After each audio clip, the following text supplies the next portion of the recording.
ಮತ್ತೆ ಇವಾಗ ಕಲಿಯುಗದಲ್ಲಿ ಈ ತರ ಲವ್ ಸ್ಟೋರಿ ಆಗಿರೋದು ತುಂಬಾ ಇದೆ ಸರ್. ರಿಯಲ್ ಲವ್ ಸ್ಟೋರಿ ಅಂತ ಹೇಳ್ತಾ ಇದ್ದಾರೆ. ಇದರಿಂದ ನಿಜವಾಗ್ಲೂ ತುಂಬಾ ಅಂದ್ರೆ ತುಂಬಾ, ಇವಾಗ ನಾನು ಎಷ್ಟೋ ಸತಿ ಹತ್ಬಿಟ್ಟಿದ್ದೇನೆ ಸರ್ ಹೊರಗಡೆ. ನಿಜವಾಗ್ಲೂ ಆ ಥರ ಪ್ರೀತಿ ಯಾರಿಗೂ ಇವಾಗ ಆಗಲ್ಲ ಸರ್. ಲವ್ ಅಂದರೆ ಈಗ ಟೈಮ್ ಪಾಸ್ ಅದು ಮಾಡ್ತಾರೆ. ಈ ಥರ ಲವ್ ಆ ಥರ ಸಮಸ್ಯೆ ಆದಾಗ ಅವ್ರಿಗೆ ಅಷ್ಟೊಂದು ಫಿಸಿಕಲ್ ಕಂಡೀಷನ್ ಇದ್ದಾಗ ಅವ್ರ ಜೊತೆ ಇದ್ದು ಅವ್ರ ತಂದೆನೂ ಇದನ್ನು ಎದುರಾಕೊಂಡು ಅಷ್ಟೊಂದು ಆಸ್ತಿ ಇದ್ರೂ ಕೂಡ ಅವರು ಅಷ್ಟೊಂದು ಕಷ್ಟಪಟ್ಟು ರಿಯಲ್ ಲೈಫಲ್ಲೂ ಆ ಥರ ಮಾಡಿದ್ದಾರೆ ಅಂದರೆ ನಂಬೋಕ್ಕಾಗ್ತಾ ಇಲ್ಲ. ನಿಜವಾಗ್ಲೂ ತುಂಬ ಚೆನ್ನಾಗಿತ್ತು ಮೂವಿ. ಎಲ್ಲರಿಗೂ ಇದು ಒಂದು ಒಳ್ಳೆಯ ಸಂದೇಶ ಕೊಡುತ್ತೆ. ಪ್ರೀತಿ ಮಾಡಿದ್ರೆ ಲವ್ ಮಾಡಿದ್ರೆ ಈ ಥರ ಇರಬೇಕು, ಈ ಥರ ಇದು ಮಾಡ್ಬೇಕು ಅಂದ್ಬಿಟ್ಟು ಒಳ್ಳೆಯ ಒಂದು ಸಂದೇಶ. ಲವ್ ಮಾಡಿದ್ರೆ ಈ ಥರ ಮಾಡಬೇಕು, ಈ ಥರ ಜೊತೆಗಿರ್ಬೇಕು, ಇಲ್ಲಾಂದರೆ ಲವ್ನೇ ಮಾಡಬಾರ್ದು ಅಷ್ಟೇ ಸರ್. ಚೆನ್ನಾಗಿದೆ. ಫೋನಲ್ಲಿ ನಿಮ್ಮ ಹೆಂಡತಿ ಫೋಟೋ ಹಾಕೊಂಡಿದ್ರೆ ನಿಮ್ಮದು ಲವ್ ಮ್ಯಾರೇಜ್ ಅಥವಾ ನಿಮಗೆ? ನಮ್ಮದು ಲವ್ ಮ್ಯಾರೇಜ್. ಅದಕ್ಕೆ ತುಂಬ ಟೆನ್ಷನ್ ಇಲ್ಲ, ನಮ್ಮದು ಲವ್ ಮ್ಯಾರೇಜೇ. ಅದು ಫ್ಯಾಮಿಲಿ ಲವ್ ಮಾಡಿಬಿಟ್ಟು ಲವ್ ಮ್ಯಾರೇಜ್ ಆಗಿರೋದು. ನಾವು ಮನೇಲಿ ಎದುರಾಕೊಂಡು ಲವ್ ಮಾಡಿ ಮದುವೆ ಆಗಿರೋದು. ಅವರು ಅಲ್ಲಿ ಇದ್ದಾರೆ, ಪ್ರೆಗ್ನೆಂಟ್ ಇವಾಗ ಸದ್ಯ ಅವರು.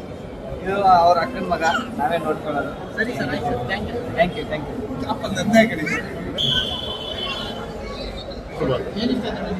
ಸರ್, ಅದರಲ್ಲಿ ಒಂದು ನೈಜ ಘಟನೆನ ಏನೋ ಎಲ್ಲೋ ಮಹಾರಾಷ್ಟ್ರದಲ್ಲಿ ನಡೆದಿರೋದನ್ನ ಅದನ್ನು ನಮ್ಮ ಕನ್ನಡದಲ್ಲಿ ಇಷ್ಟು ಚೆನ್ನಾಗಿ ತೋರಿಸಿದಾರಲ್ಲ, ಅದಕ್ಕೆ ತುಂಬಾ ಹ್ಯಾಂಡ್ಸ್. ಮತ್ತೆ ಎಲ್ಲ ಚೆನ್ನಾಗಿ ಮಾಡಿದ್ದಾರೆ, ಎಲ್ಲ ಚೆನ್ನಾಗಿ ಬಂದಿದೆ ಸರ್. ಅಲ್ಲ, ಅದು ಏನಪ್ಪ ಅಂದ್ರೆ ಅದು ಈ ಪ್ರೀತಿ ಮಾಡಿರೋರು ಗೊತ್ತಾಗುತ್ತೆ. ಅವ್ರನ್ನ ಇನ್ನೂ ನಮ್ಗಿಂತ ಹೆಚ್ಚಾಗಿ ಅವ್ರನ್ನ ಕೇಳಬೇಕು. ತುಂಬಾ ಚೆನ್ನಾಗಿ ಮಾಡಿದ್ದಾರೆ ಸರ್. ಸಿನಿಮಾ ಸೂಪರ್ ಆಗೈತೆ ಸರ್, ಎಲ್ಲರೂ ನೋಡಿ. ಇನ್ನು ಕಣ್ಣಲ್ಲಿ ನೀರು ಹಾಗೆ ಇದೆ. ಭಾಳ ಎಮೋಷನಲ್ ಇಟ್ಟು ಸಿನಿಮಾ ಇದು. ಎಂತೆಂಥ ಲವ್ ಸಬ್ಜೆಕ್ಟ್ ಸಿನಿಮಾ ಬಂದೈತೆ. ಅದ್ರ ಕನ್ನಡ ನಾಡಲ್ಲಿ ಈ ಥರ ಸಿನಿಮಾ ಬಂದಿರೋದು, ಇದು 2ನೇ ಮುಂಗಾರು ಮಳೆ ಆಗ್ಬೋದು ಅಂತ ನಾವು ಅಂದ್ಕೊಂಡಿದ್ದೀವಿ. ನಿಜವಾಗ್ಲೂ ಅಷ್ಟು ಅದ್ಭುತವಾಗಿ ಸಿನಿಮಾ ತೆಗೆದಿದ್ದಾರೆ. ನಿಜವಾಗ್ಲೂ ಭಾಳ ಚೆನ್ನಾಗೈತೆ ಸರ್ ಸಿನಿಮಾ. ಒಂದ್ಸತಿ ಪ್ರೀತಿ ಮಾಡಿದ್ಮೇಲೆ ಪಡ್ಕೋಬೇಕು, ಯಾರಾದ್ರೂ ಅಷ್ಟೇ. ಎಷ್ಟೇ ಕಷ್ಟ ಇದ್ರು ಅಪ್ಪ ಅಮ್ಮ ಮುಗಿಸಿ. ಈಗ ಎಷ್ಟೋ ಜನ ಇದ್ದಾರೆ ಏನ್ ಮಾಡ್ತಾರಂದ್ರೆ ಸೂಸೈಡ್ ಮಾಡ ಫಸ್ಟ್ ಸೀಸನ್ ಸೂಸೈಡ್ ಮಾಡ್ಕೊಂಡು ಸತ್ತೋಗ್ಬಿಟ್ರು. ಆ ಸೂಸೈಡ್ ಮಾಡೋದು ಮುಖ್ಯ ಅಲ್ಲ.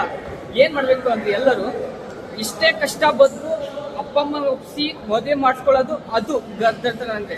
ಅದು ಎಷ್ಟೋ ಜನ ಏನೇನೋ ಮಾಡ್ಕೊಂಡು ಇದು ಮಾಡ್ಕೊಳ್ತಾರೆ. ಸೊ ಮುದ್ದು ಲಕ್ಷ್ಮಿ ಈ ಸಿನಿಮಾ ಎಲ್ಲರೂ ನೋಡಿ ಅಂತ ನಾನು ಹೇಳ್ತಾ ಇದ್ದೀನಿ.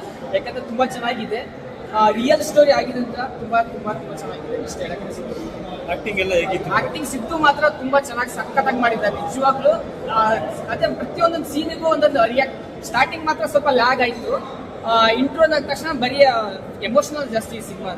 ಎಲ್ಲರೂ ನೋಡ್ಲಿ ಅಂತಾನೆ ನಾನು ಹೇಳ್ತಾ ಇರ್ತೀನಿ. ಸೊ ನೀವು ಎಮೋಷನಲ್ ಆಗೋದಕ್ಕೆ ಕಾರಣ ಅಂದ್ರೆ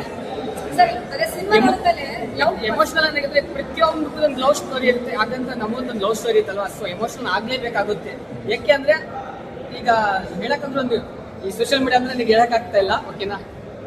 ಥ್ಯಾಂಕ್ ಯು.